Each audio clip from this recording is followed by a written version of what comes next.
Previous year vocab series का ये चौथा वीडियो है।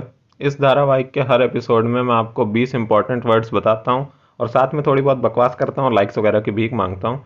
उसके बाद आप लोग टेलीग्राम से पीडीएफ डाउनलोड करके रिवीजन करते हैं और बचे हुए वीडियोज़ में मैं और भी आराम से बोलूँगा ताकि आप लोगों को समझने में दिक्कत ना हो। लेकिन अगर आपको ज़्यादा स्लो लगता है तो फिर अपनी स्पीड बढ़ा के 1.5 टाइम्स या 2 टाइम्स कर लीजिएगा। The first word is stoic. Stoic ऐसे इंसान को कहते हैं जो सुख के समय में बहुत ज़्यादा खुश नहीं होता और दुख के समय में बहुत ज़्यादा परेशान नहीं होता। That is one who is indifferent to pain and pleasures of life. The second word is contemporary, जिसको नाउन और एडजेक्टिव दोनों तरह से यूज़ किया जाता है। एडजेक्टिव कंटेम्प्रेरी का मतलब मॉडर्न या फिर अभी जो प्रचलित हो वो होता है। जैसे क्लासिकल और कंटेम्प्रेरी सुना होगा आपने। क्लासिकल पुराना, कंटेम्प्रेरी अभी का। तो ये एडजेक्टिव वाला हो गया। इसका नाउन फॉर्म प्लूरल में यूज़ होता है और कंटेम्प्रेरीज का मतलब होता है people living at the same time. For example, Jawaharlal Nehru और सुभाष चंद्र बोस की एज में कुछ 7-8 साल का अंतर रहा होगा और ये दोनों लगभग 20th सेंचुरी के फर्स्ट हाफ में एक दूसरे के कंटेम्प्रेरीज थे। तो जिन लोगों ने एक पर्टिकुलर टाइम पीरियड को साथ में गुजरते देखा हो वो लोग कंटेम्प्रेरीज कहलाते हैं।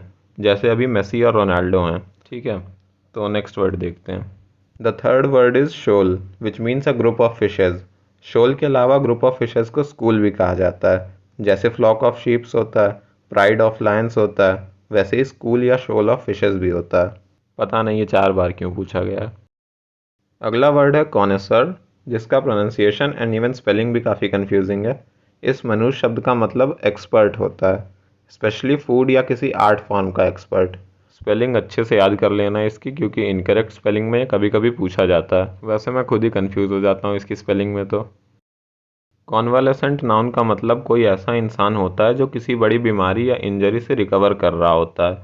मुझे तो यही नहीं समझ आता कि ऐसी चीज़ के लिए वर्ड बनाने की क्या ज़रूरत पड़ गई। खैर जो भी हो, 4 बार पूछा गया ये शब्द भी, तो याद रख लेना। एम्बेजलमेंट मतलब होता है मिस अप्रोप्रिएशन ऑफ फंड्स और मनी। एक अच्छे से एग्जांपल से समझाता हूँ। जैसे अभी बाबा के ढाबा वाले बाबा के लिए गौरव वासन ने डोनेशंस इकट्ठा किए थे। अब देखो, मुझे नहीं पता कि कौन सही था कौन गलत था और क्या हुआ। मैं बस एम्बेजलमेंट का एग्जांपल ले रहा हूँ। हाँ, तो गौरव को अगर सबने बाबा के ढाबा के लिए पैसे दिए, बट मान लो अगर उस पैसे का कुछ हिस्सा या पूरा हिस्सा गौरव वसन बाबा को देते ही नहीं, तो हम कहते हैं कि गौरव वसन ने डोनेशंस के पैसे का एम्बेजलमेंट किया है या फिर मिस एप्रोप्रिएशन किया है। असली में किया है कि नहीं किया है मुझे नहीं पता, बट हमारे एग्जाम्पल में तो कर ही दिया है। इफेमिनेट एडजेक्टिव का यूज़ हम किसी ऐसे लड़के आदमी को डिफाइन करने के लिए करते हैं जिसका बिहेवियर या आदतें ऐसी हों जिसे दुनिया फेमिनिन या लड़कियों की कैरेक्टरिस्टिक्स मानती हो। तो इफेमिनेट मतलब फेमिनिन ट्रेड्स पजेस करना।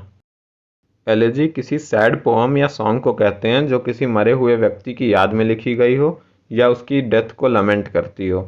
आई होप लमेंट का मतलब आपको याद होगा, पिछले वीडियो में बताया था। एंटोमोलॉजी जूलॉजी की वो ब्रांच होती है जिसमें इंसेक्ट्स की स्टडी की जाती है। एंटोमोलॉजी की एटिमोलॉजी ग्रीक के एन यानी इन और टोम यानी a cutting that is a section से डिराइव्ड है, जिसका meaning Latin derived word insect जैसा ही है। इंसेक्ट इसलिए कहा जाता है क्योंकि इंसेक्ट्स की बॉडीज़ पे अंदर की तरफ सेक्शंस बने होते हैं। आप बेसिकली बस इतना ध्यान रखिए कि एंटोमोलॉजी मतलब इंसेक्ट्स की स्टडी। डिफिडेंट मतलब होता है थोड़ा हेजिटेंट या शर्मीला होना और अपनी कंपेटेंसी या क्षमता को लेकर कॉन्फिडेंट ना होना, यानी खुद को अंडर एस्टिमेट करना। डोसाइल मतलब होता है सबमिसिव या आसानी से काबू में आ जाने वाला, यानी कोई ऐसा जिसे आसानी से धमका के या किसी भी तरीके से अपना काम करवाया जा सके। ऐसे इंसान के लिए डोसाइल एडजेक्टिव का यूज़ किया जा सकता है। फिकल मतलब होता है अपनी फीलिंग्स, ओपिनियंस या डिसीजंस को बिना किसी रीज़न के बार बार बदलते रहना। बेसिकली फिकल मतलब बड़ा ही मूडी होना होता है। इर्रिवोकेबल मतलब होता है जिसे बदला ना जा सके। वो कुछ ऐसा कहा जाता है ना कि कमान से निकला तीर और ज़ुबान से निकले बोल इर्रिवोकेबल होते हैं, यानी वापस नहीं लिए जा सकते। तो इर्रिवोकेबल मतलब कुछ ऐसा जो हो जाए तो फिर उसे वापस अंडू ना किया जा सके। इनफैलिबल एडजेक्टिव ऐसे किसी इंसान या चीज़ के लिए यूज़ होता है जो कभी कोई गलती नहीं करता। इनफैलिबल मतलब जो कभी फेल ना हो। इंडिफैटिगेबल का मतलब जो कभी थके ना, कैप्टन अमेरिका की तरह, I can do this all day type का कुछ। अगला वर्ड है ओलिगार्की। आपको समझ आ रहा होगा कि ये 2 रूट वर्ड से बना है, ओलिगो और आर्क। तो पहले ओलिगो समझ लेते हैं। ओलिगो मतलब होता है आ फ्यू, डुओ मतलब होता है दो और मोनो मतलब होता है एक। जैसे 2016 में जियो आया था और हम ऐसा मान लेते हैं कि जियो ने आते ही पूरा मार्केट कैप्चर कर लिया और जियो की मोनोपोली हो गई।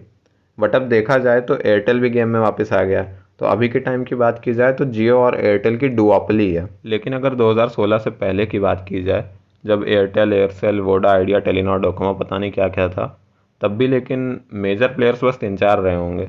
तो उस केस में ओलिगोपॉली थी। इसी बात पे मैं एक नया वर्ड बनाना चाहूँगा। हमें पता है कि पॉली मतलब मैनी होता है, जैसे पॉलीगन और पॉलीमर में यूज़ होता है। तो अगर मार्केट में बहुत सारे तगड़े प्लेयर्स आ जाएं एक साथ, तो क्या हम उसे पॉली पॉली कहेंगे? हाँ, तो दूसरा रूट वर्ड है आर्क, जिसका मतलब होता है शासन करना, that is to rule. Hence monarchy is rule by an individual, anarchy is the absence of a ruler और government, and oligo plus arch से बना oligarchy is government by a small number of people. यानी कुछ चंद लोग जब किसी country पे शासन करें, देन दैट्स ओलिगार्की। रेटिसेंट मतलब होता है ज़्यादा बातें ना करना या अपने में ही रहना। मोटा मोटा इसे आप ग्रेगेरियस का एंटोनिम मान सकते हैं, इन द सेंस कि अगर ग्रेगेरियस लोग एक्सट्रोवर्टेड होते हैं तो रेटिसेंट लोग इंट्रोवर्टेड होते हैं। हाउएवर ग्रेगेरियस या फिर इंट्रोवर्ट, एक्सट्रोवर्ट, ये वर्ड्स पूरी पर्सनैलिटी को डिफाइन करते हैं। On the other hand reticent सिर्फ कम बातें करना यानी सिर्फ कम्युनिकेशन वाले एस्पेक्ट को डिफाइन करता है। तो मेरे हिसाब से रेटिसेंट का प्रॉपर एंटोनिम लोक्वेशियस होगा, और लोक्वेशियस वर्ड शायद वीडियो नंबर 8 से 12 के बीच कहीं होता, लेकिन फ़िलहाल तो 5 ही वीडियोस बना पाऊंगा मैं, तो कभी और मिलेंगे लोक्वेशियस से।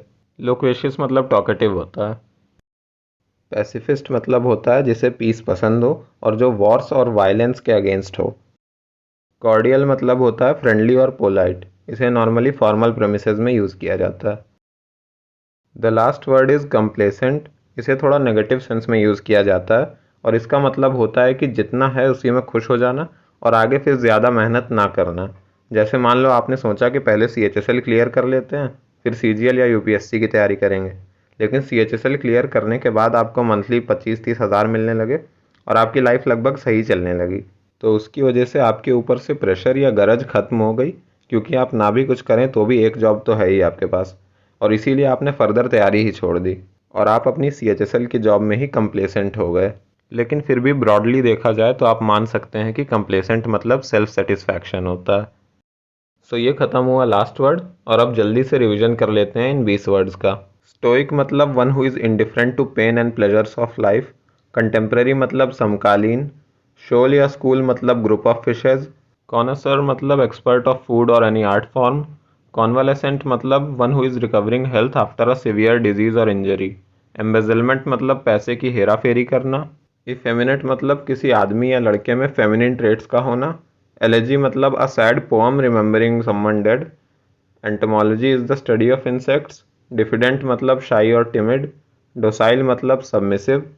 फिकल मतलब मूडी या पल में तोला पल में माशा। इररिवोकेबल मतलब कोई ऐसा एक्शन जिसे रिवर्ट बैक ना किया जा सके। इनफैलिबल मतलब कभी गलती ना करने वाला। इंडिफैटिगेबल मतलब कभी ना थकने वाला। ओलिगार्की मतलब चंद लोगों द्वारा शासन। रेटिसेंट मतलब बहुत ही कम बोलना और शांत रहना। Pacifist is someone who hates war and loves peace. Cordial मतलब फ्रेंडली और पोलाइट। कंप्लेसेंट मतलब अपनी कंडीशन से सेटिस्फाई होके आगे ज़्यादा मेहनत ना करना। सो वीडियो यहाँ ख़त्म होता है। टेलीग्राम से PDF डाउनलोड कर लीजिएगा और लाइक वगैरह कर दीजिएगा। बाकी अब एंड स्क्रीन ख़त्म होने तक थोड़ी बकवास और कर लेता हूँ। सो कल मैंने छोले भटूरे नहीं मंगाए थे, काहे कि उड़द की दाल फ्राई और रोटी बनने वाली थी, तो कल तो वही खा लिया था बढ़िया मैंने। और आज अभी थोड़ी देर में छोले भटूरे मंगाऊंगा। उसके बाद 5वें वीडियो की रिकॉर्डिंग करनी है, तो छोले भटूरे का रिव्यू 5वें वीडियो के एंड में देता हूँ।